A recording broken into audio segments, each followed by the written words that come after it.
प्यारे बच्चों, आज का हमारा टॉपिक है ह्यूमन डाइजेस्टिव सिस्टम यानी मानव पाचन तंत्र। ठीक है, तो सबसे पहले हम समझेंगे मानव पाचन तंत्र शुरू कहाँ से होता है। ठीक है, तो इससे सबसे पहले हम देखते हैं आहार नाल क्या होती है। आहार नाल या एलिमेंट्री कैनाल, माउथ से लेके एनएस तक का जो हिस्सा होता है उसको हम लोग क्या बोलते हैं, आहार नाल, यानी मुंह से लेके गुद्दा तक का हिस्सा। ठीक है, अब देखते हैं मुंह, ये हमारा क्या है, माउथ। ठीक है, माउथ से जो भी चीज़ हम खाएंगे, पहले एलिमेंट्री कैनाल डाइजेस्टिव सिस्टम पढ़ रहे हैं, यानी खाएंगे तो ही पचाएंगे। तो सबसे पहले जो भी चीज़ हम खाएंगे, खाना कहाँ से चलेगा, हमारा माउथ से कहाँ जाएगा, ग्रैसिका, यानी कि माउथ से ग्रैसिका तक, ओइसोफेगस, ओइसोफेगस से स्टमक, स्टमक से बाद अग्नाशय, ये सब चीज़ें हम देखेंगे। लेकिन हमने कहा है कि आहार नाल माउथ से लेके ये हमारा क्या हो गया, गुदा।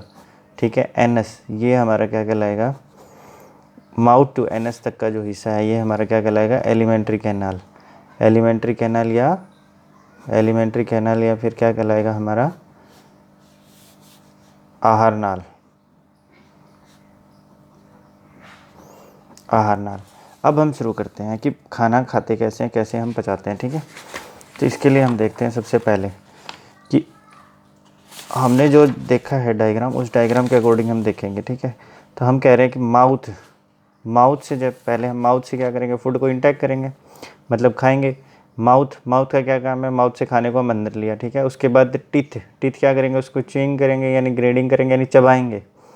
माउथ से हम खाने को अंदर लेंगे। ठीक है, इनटेक ऑफ फूड, माउथ के अंदर क्या होंगे, दांत होंगे, दांत से हम क्या करेंगे, चबाएंगे। उसके बाद क्या होगी, टंग। तो यहाँ कई बार आपसे पूछा जाता है जीवा का रोल क्या होगा, तो जीवा क्या करेगी, रोलिंग ऑफ फूड, खाने को मिक्स करेगी। ठीक है, और स्वेलविंग, मिलाएगी, पुश डाउन, और वो फूड अप और डाउन खुद को करेगी। अब हमारे पास क्या होती है, सलाइवरी ग्लैंड होती हैं।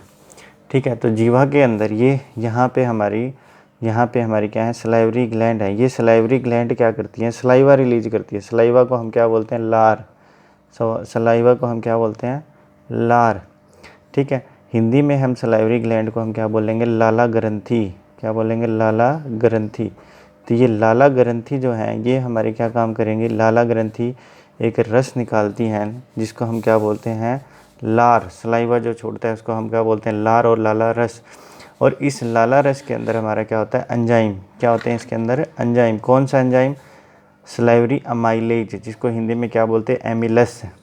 ठीक है, तो स्टार्च इसके अंदर, लाला रस यानी एंजाइम, इसके अंदर कौन सा एंजाइम होता है, एमिलस, जो क्या करता है, स्टार्च को किस में कन्वर्ट करता है, शुगर में। ठीक है, स्टार्च यानी मंड को किस में कन्वर्ट करता है, शुगर में, यानी शर्करा में। ठीक है, किस में कन्वर्ट करेगा, शर्करा में।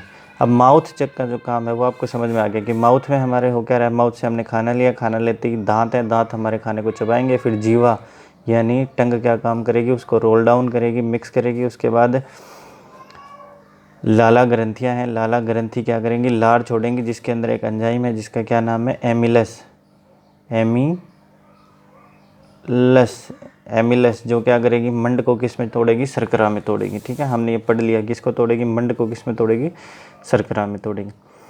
इसके बाद क्या होता है, जो भी हम खाना खाते हैं, ये खाना यहाँ से ये हमारा कहाँ जाएगा, ओइसोफेगस या ईसोफेगस, ग्रहसिका के थ्रू, इस पाइप को फूड पाइप बोलते हैं, ग्रहसिका, इस ग्रहसिका के थ्रू किस में जाएगा, स्टमक में। ठीक है, अमाशय में। तो ये क्या कहता है कि स्टमक में जाएगा ओइसोफेगस के थ्रू। लेकिन ये फूड पाइप जो है, ये फूड जाता कौन सी मूवमेंट से है, इसमें एक मूवमेंट होती है। ठीक है, गति, इसको हम लोग क्या बोलते हैं, प्रिस्टेटिक मूवमेंट। ठीक है, कर्मा कुंचक गति, किसके थ्रू जाएगा, ये कर्मा कुंचक गति के थ्रू। इसके बाद ये खाना कहाँ चला गया, स्टमक में। हमने पढ़ा स्टमक में चला गया। अब स्टमक क्या है, स्टमक कुछ इस तरह का हिस्सा है। अगर आप डायग्राम में देखेंगे तो स्टमक कुछ इस तरह का हिस्सा है। ये ऐसे आने के बाद स्टमक कुछ इस तरह का हिस्सा है। ठीक है, ये स्टमक है। ठीक है, ये हमारा क्या है, ईसोफेगस, फूड पाइप, ग्रहसिका से खाना हमारा कहाँ चला गया, स्टमक में। अभी कहते हैं स्टमक में क्या होती है, जठर ग्रंथियाँ होती हैं। क्या होती है, जठर ग्रंथियाँ, जो क्या स्क्रीट करती हैं, जठर रस, यानी गैस्ट्रिक ग्लैंड होंगे। स्टमक में क्या होंगे, गैस्ट्रिक ग्लैंड, जो क्या स्क्रीट करेंगे, गैस्ट्रिक जूस। अब ये जो गैस्ट्रिक जूस होता है, अब इसमें क्या कह रहे हैं, जो गैस्ट्रिक ग्लैंड है जो क्या स्क्रीट कर रही हैं, गैस्ट्रिक जूस, यानी जठर ग्रंथियाँ, जठर रस। और ये जो जठर रस है हमारा, इसमें तीन चीज़ें होती हैं। पेप्सिन एंजाइम, HCl एसिड और मुक्कस, 3 चीज़ें निकलेंगी। जठर रस में हमारी 3 चीज़ें हैं, पेप्सिन एंजाइम है, HCl है और मुक्कस श्लेष्मा, ठीक है। अब पेप्सिन जो एंजाइम है इसका क्या काम करता है कि खाना जो हमने खाया है, जो यहाँ खाना है, इस प्रोटीन को डाइजेस्ट करेगा। लेकिन सबसे पहले क्या होगा, सबसे पहले म्यूकस रिलीज होगा, श्लेष्मा। श्लेष्मा क्या करेगा, इसके चारों तरफ, दीवार के चारों तरफ लग जाएगा इस तरह से। ये चारों तरफ क्यों लगता है, क्योंकि उसके बाद क्या HCl रिलीज होता है, HCl, ठीक है। इसमें HCl है तो HCl क्या है, अम्ल, हाइड्रोक्लोरिक अम्ल। अम्ल किसी भी दीवार के ऊपर लगेगा, यानी स्किन के किसी भी हिस्से पे लगेगा तो उसको ख़राब करेगा।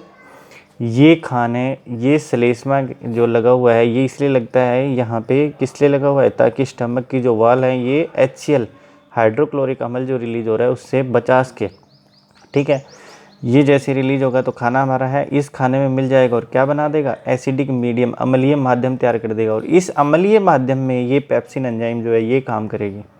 समझ में आया, हमने क्या कहा है कि जठर रस है, जठर रस में 3 चीज़ें रिलीज होंगी, ठीक है। सबसे पहले मुक्कस, श्लेष्मा। श्लेष्मा क्या करेगा, protect inner lining of the stomach, यानी बचाएगा किसको, स्टमक की इनर लाइनिंग को, इस तरह से चिपक जाएगा, ठीक है। श्लेष्मा होता क्या है, लिक्विड सा होता है, मुक्कस चिपचिपा सा पदार्थ जो यहाँ चिपक जाएगा, ठीक है। इसके बाद HCl एसिड, हाइड्रोक्लोरिक अम्ल रिलीज होगा। हाइड्रोक्लोरिक अम्ल खाने के साथ मिलकर इसको अम्लीय बना देगा और इस अम्लीय माध्यम में ये जो पेप्सिन एंजाइम इसके अंदर है, ये पेप्सिन एंजाइम में काम करेगा। और ये पेप्सिन एंजाइम क्या करता है, प्रोटीन को डाइजेस्ट करेगा। किसको करेगा, प्रोटीन को डाइजेस्ट करेगा। स्टमक हो गया, स्टमक से जब ये खाना वह इधर चलेगा, स्टमक से नीचे जाएगा, स्टमक से, तो यहाँ पे हमने डायग्राम में देखा था कि इसके साथ यहाँ पे हमारा क्या है, पेनक्रियाज है जो लिफ लाइक स्ट्रक्चर है, ठीक है, पेनक्रियाज, अग्नाशय, और ऊपर भी हम देखेंगे। ये पूरा सिस्टम हम देखते हैं एक बार, ठीक है। अब देखिए, स्टमक से कहाँ जाएगा, स्मॉल इंटेस्टाइन में, शुद्रांत में, ठीक है। ये डायग्राम देखिए, शुद्रांत में जाएगा, स्टमक से कहाँ जाएगा खाना, शुद्रांत में, ठीक है। शुद्रांत आपको याद रखना है कि शुद्रांत जो होती है largest part of the alimentary canal है, यानी आहार नाल का सबसे लंबा भाग है। ये कॉम्पैक्ट होता है, ठीक है। स्मॉल इंटेस्टाइन में जाना है खाना, ये कॉम्पैक्ट है, मतलब रस्सी की तरह से है, इसीलिए छोटा दिखाई देता है, लेकिन ये है बहुत बड़ा, ठीक है। अब एक चीज़ और याद रखनी है कि इससे क्वेश्चन पूछा जाता है, हमेशा क्वेश्चन पूछा जाता है 1 नंबर का छोटा क्वेश्चन कि खाना जो है, खाने का कंप्लीट डाइजेशन, यानी पूर्ण रूप से खाना कहाँ पचता है, तो पूर्ण रूप से खाना कहाँ पचेगा, स्मॉल इंटेस्टाइन में। हम स्मॉल इंटेस्टाइन पढ़ रहे हैं, स्मॉल इंटेस्टाइन शुद्रांत में, तो कंप्लीट रूप से खाना कहाँ पचेगा, स्मॉल इंटेस्टाइन में, शुद्रांत में, ठीक है। अब ये बात आती है कि शुद्रांत में खाना कैसे कैसे पहुँचता है। देखो हमने क्या पढ़ा है कि खाना जो है यहाँ से गॉल ब्लैडर से, सॉरी, ओइसोफेगस से, यानी हमारी गृहसिका से खाना स्टमक में पहुंचा। स्टमक में हमारे पास से क्या था, गैस्ट्रिक ग्लैंड थी, जठर ग्रंथियाँ, जठर रस, जठर रस में 3 चीज़ें थी, श्लेष्मा, HCl और प्रोटीन, ये यहाँ हुआ। इसके बाद ये खाना यहाँ से यहाँ आएगा, इसी पाइप के थ्रू आएगा, ठीक है। जब यहाँ पहुँचेगा, ये खाना कैसा है, अम्लीय। अब ये जो अम्लीय खाना था इसको हमने कैसा बनाना है, अम्लीय खाना यहाँ जाएगा तो पूरी वॉल को ख़राब करेगा, इसलिए हमें इसको कैसा बनाना है, अल्कलाइन, यानी बेसिक, क्षारीय, ठीक है। अल्कलाइन बनाना है। अल्कलाइन बनाने के लिए ये दो जगह से स्क्रीशन यानी स्त्रावण जो है वो रिसीव करेगा। कहाँ कहाँ से, देखो पहला ये हमारे पास क्या है, लीवर, जिसको हम क्या बोलते हैं हिंदी में, यकृत। इस यकृत में, ये यकृत जो है ये क्या स्क्रीट करता है, बाइल जूस, पित्त रस, जो कहाँ जाता है, इस पित्त की थैली में इकट्ठा हो जाता है, ठीक है। बाइल जूस कहाँ जाएगा, पित्त की थैली में, पित्त की थैली से ये रिलीज होगा, कहाँ जाएगा, पित्त की थैली से क्या निकलेगा, पित्त रस, ठीक है। लीवर से ये गॉल ब्लैडर है, गॉल ब्लैडर में रस इकट्ठा होगा, जिसको हम पीतरस बोलेंगे। ये पीतरस निकलेगा कहाँ, ये पीतरस यहाँ से आप हायर क्लास में पढ़ोगे डोडेनम जोजेनम, तो ये हमारा जस्ट जहाँ पे अग्नाशय है यहाँ पे मिलता है खाने के साथ, ठीक है। ये दोनों रस एक साथ मिलेंगे, यहाँ पे कौन सा मिलेगा, पीतरस, ये यहाँ रिलीज होगा पीतरस। इस पीतरस में क्या होता है, ये पीतरस क्या करता है, तो लार्ज फैट ग्लोब्यूल्स हैं, फैट के ग्लोब्यूल्स जो हैं, बड़े बड़े जो फैट है हमारा, उसके जो ग्लोब्यूल्स हैं, टुकड़े हैं, उनको इमल्सिफाई फैट यानी छोटे छोटे टुकड़ों में तोड़ देगा, स्मॉल ग्लोब्यूल्स में, छोटे छोटे कणों में तोड़ेगा, ठीक है।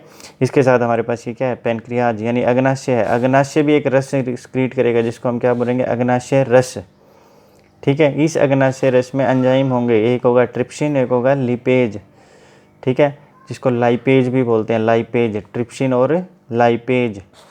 ट्रिप्सिन क्या करेगा, जो हमारा प्रोटीन है, खाने में प्रोटीन है, उसको तोड़ेगा किस में, पेप्टोन्स में। प्रोटीन्स को किस में तोड़ेगा, पेप्टोन्स में। ट्रिप्सिन खाने को पेप्टोन्स में तोड़ेगा और लाइपेज फैट को किस में तोड़ेगा, लिपिड्स में।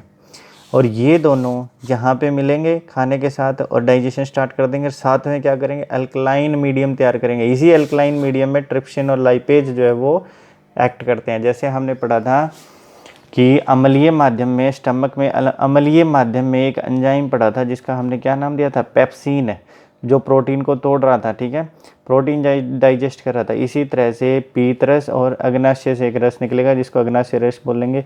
ये दोनों खाने को कैसा बनाएंगे, पहले क्षारीय बनाएंगे। और इस क्षारीय माध्यम में ट्रिप्सिन एक एंजाइम है जो प्रोटीन को पेप्टोन्स में तोड़ेगा और फैट को, लाइपेज एक एंजाइम जो फैट को लिपिड्स में तोड़ेगा। समझ गए।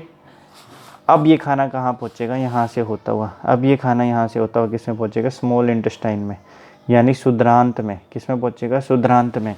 अब शुद्रांत भी एक एंजाइम क्रिएट करेगी, ठीक है। शुद्रांत भी क्या करेगी, इंटेस्टाइनल जूस क्रिएट करेगी, यानी शुद्रांत रस। क्या बोलेंगे इसको, शुद्रांत रस, शुद्रांत रस। ये शुद्रांत रस में एंजाइम होंगे। हमने पढ़ा था कि कंप्लीट रूप से, पूर्ण रूप से डाइजेशन कहाँ हो रहा है, पूर्ण रूप से डाइजेशन कहाँ हो रहा है, पाचन पूर्ण रूप से कहाँ खत्म हो रहा है, स्मॉल इंटेस्टाइन, शुद्रांत में। हमने पढ़ा शुद्रांत में खत्म होगा, ठीक है। शुद्रांत में ये एंजाइम क्या करेंगे, कार्बोहाइड्रेट को किस में तोड़ेंगे, ग्लूकोज में। जो खाना हमने खाया उसमें कार्बोहाइड्रेट होगा, उस कार्बोहाइड्रेट को किस में तोड़ेंगे, ग्लूकोज में। प्रोटीन को अमीनो एसिड्स में, यानी अमीनो अम्ल में। ये आपको याद करना है, अमीनो अम्ल में। और फैट को किस में तोड़ेंगे, छोटे छोटे फैटी एसिड्स और ग्लिसरॉल में। तो ये आपको याद करना है कि स्मॉल इंटेस्टाइन में पूर्ण रूप से पाचन होगा, ठीक है। पूर्ण रूप से पाचन कहाँ होता है, स्मॉल इंटेस्टाइन में। और पाचन में बनता क्या क्या है, कार्बोहाइड्रेट किस में टूटता है, ग्लूकोज में, ठीक है। प्रोटीन्स किस में टूटेंगे, अमीनो अम्ल में। और फैट किस में टूटेंगे, फैटी एसिड्स और ग्लिसरॉल में, ठीक है। अब ये खाना स्मॉल इंटेस्टाइन से, यहाँ से होता हुआ स्मॉल इंटेस्टाइन से ये कहाँ पहुँचेगा, लार्ज इंटेस्टाइन में, जिसको वृद्धांत बोलते हैं, ठीक है। अब ये कहाँ पहुँचेगा, वृद्धांत में, ठीक है। वृद्धांत में पहुँचेगा। वृद्धांत में पहुँचने से पहले स्मॉल इंटेस्टाइन जो है, शुद्रांत के अंदर ये स्मॉल इंटेस्टाइन थी हमारी, इस तरह से लिपटी हुई थी। इसके अंदर हमारी फिंगर लाइक प्रोजेक्शंस होती हैं, यानी उंगली की तरह से स्ट्रक्चर्स होंगी। ये, इसको हम लोग दीर्घरोम बोलते हैं। क्या बोलते हैं, दीर्घरोम, और इंग्लिश में विलाई बोलते हैं, ठीक है। दीर्घरोम और विलाई। ये दीर्घरोम और विलाई क्या करती हैं, ये दीर्घरोम और विलाई जो खाना हमारा स्मॉल इंटेस्टाइन है, ये स्मॉल इंटेस्टाइन से जाएगा तो इसका क्षेत्रफल को, स्थायी क्षेत्रफल को बढ़ाती हैं। स्थायी क्षेत्रफल को क्यों बढ़ा रही हैं, ताकि खाना अवशोषित हो उसके। देखो, कंप्लीट रूप से पाचन भी स्मॉल इंटेस्टाइन में होगा और खाने का अवशोषण मतलब अवशोषित भी कहाँ होगा, स्मॉल इंटेस्टाइन में, ठीक है। तो विलाई हमारी कहाँ पहुँची, विलाई कहाँ पे है, स्मॉल इंटेस्टाइन में, शुद्रांत में। शुद्रांत, इनको हम क्या बोलते हैं, दीर्घरोम। ये क्या करती हैं, स्थायी क्षेत्रफल को बढ़ाती हैं, यानी किसको बढ़ाएंगी, सरफेस एरिया को, ठीक है। सरफेस एरिया को बढ़ाएंगी। इसके अंदर क्या होती हैं, रक्त कोशिकाएं, ब्लड वेसल्स, रक्त कोशिकाएं। ये क्या करती हैं, जब खाना इनसे पास जाता है तो ये खाने में से जो जो चीज़ें शरीर को चाहिए उनको अवशोषित कर लेती है, यानी पचा हुआ खाना जो उसको अवशोषित कर लेगी। अवशोषित करने के बाद देखिए, मैंने यहाँ लिखा है स्मॉल इंटेस्टाइन, डाइजेस्टिव फूड, जो खुद पच गया है उसको taken up by wall of intestine, यानी जो शुद्रांत की दीवारें वो ले लेती। कैसे लेती हैं, क्योंकि उसके अंदर क्या होती हैं, inner lining of the small intestine has numerous finger like projection, यानी प्रोजेक्शंस, ठीक है। इन प्रोजेक्शंस को, यानी इनर लाइनिंग जो उसकी अंदर की भित्ति होती है उसमें स्मॉल फिंगर लाइक, उंगली की तरह की स्ट्रक्चर्स होती है, जिसको हम लोग क्या बोलते हैं, विलाई, हिंदी में दीर्घरोम बोलते हैं। और ये क्या करती हैं, सरफेस एरिया बढ़ा देती है अब्जॉर्प्शन के लिए, यानी अवशोषण के लिए सतही क्षेत्रफल को बढ़ा देती हैं। और यहाँ से खाना जो अवशोषित हो गया, अवशोषित होने के बाद जो बच गया खाना वो कहाँ जाता है, जो अनवांटेड मटेरियल है, अब क्या है, वो फेस्ट बन गया है हमारे लिए, ठीक है। वो कहाँ चला गया, लार्ज इंटेस्टाइन में, ठीक है, लार्ज इंटेस्टाइन में चला गया, वृद्धांत में, वृद्धांत से ये कहाँ जाएगा, केवल पानी का अवशोषण करेगा, केवल पानी जो है उसमें अवशोषित होगा, इस हिस्से में केवल पानी जो है वो अवशोषित होगा, और जो स्टफ़ बना वो हम कहाँ से निकाल देंगे, एनएस के थ्रू बाहर निकाल देंगे। इस पूरी प्रोसेस को हम क्या बोलते हैं, ह्यूमन डाइजेशन। इसमें कुछ क्वेश्चंस इंपॉर्टेंट है, मैं दोबारा बता देता हूँ। सबसे पहले क्या है, आपकी आहार नाल क्या होती है, आहार नाल। दूसरा लार्जेस्ट पार्ट ऑफ आहार नाल यानी एलिमेंट्री कैनाल का सबसे लंबा हिस्सा कौन सा होता है, स्मॉल इंटेस्टाइन जिसको हम क्या बोलते हैं, शुद्रांत, ठीक है। खाना पूर्ण रूप से कहाँ पचता है, शुद्रांत में पचता है, ठीक है। शुद्रांत में कार्बोहाइड्रेट किस में बदलता है, कार्बोहाइड्रेट हमारा किस में बदलेगा, कार्बोहाइड्रेट हमने पढ़ा था अभी थोड़ी देर पहले ही, कार्बोहाइड्रेट हमारा किस में बदलता है, ग्लूकोज में, ठीक है। कार्बोहाइड्रेट हमारा ग्लूकोज में बदलेगा। प्रोटीन्स हमारी एंड प्रोडक्ट क्या होगा, मतलब सबसे अंत में किस में जाके बदलेंगे, अमीनो एसिड्स में, ठीक है। और फैट हमारे किस में बदलेंगे, फैटी एसिड्स में, फैट हमारे किस में बदलेंगे, फैटी एसिड्स में, ठीक है। खाना पूर्ण रूप से कहाँ पचता है, शुद्रांत में। खाना का अवशोषण कहाँ पे होता है, पचे हुए खाने का, शुद्रांत में, ठीक है। शुद्रांत से कहाँ जाएगा, लार्ज इंटेस्टाइन में, वृद्धांत में, ठीक है। वृद्धांत में क्या होगा, हमारा जो खाना है, खाने के अंदर से जो अच्छी अच्छी चीज़ें थी यानी पचाने वाली जो चीज़ें थी जो शरीर को चाहिए थी वो हमारी स्मॉल इंटेस्टाइन ने अवशोषित कर ली। अब उसमें से क्या अवशोषित होगा, केवल एक्सेस ऑफ वाटर, पानी, एक्सेस ऑफ वाटर अवशोषित हो जाएगा, ठीक है। बाकी जो बच गया हमारा अनवांटेड पदार्थ यानी वर्ज्य पदार्थ, वो हम एनएस के थ्रू बाहर निकाल देंगे, ठीक है। तो इसी के साथ हमारा ह्यूमन डाइजेशन ख़त्म होता है।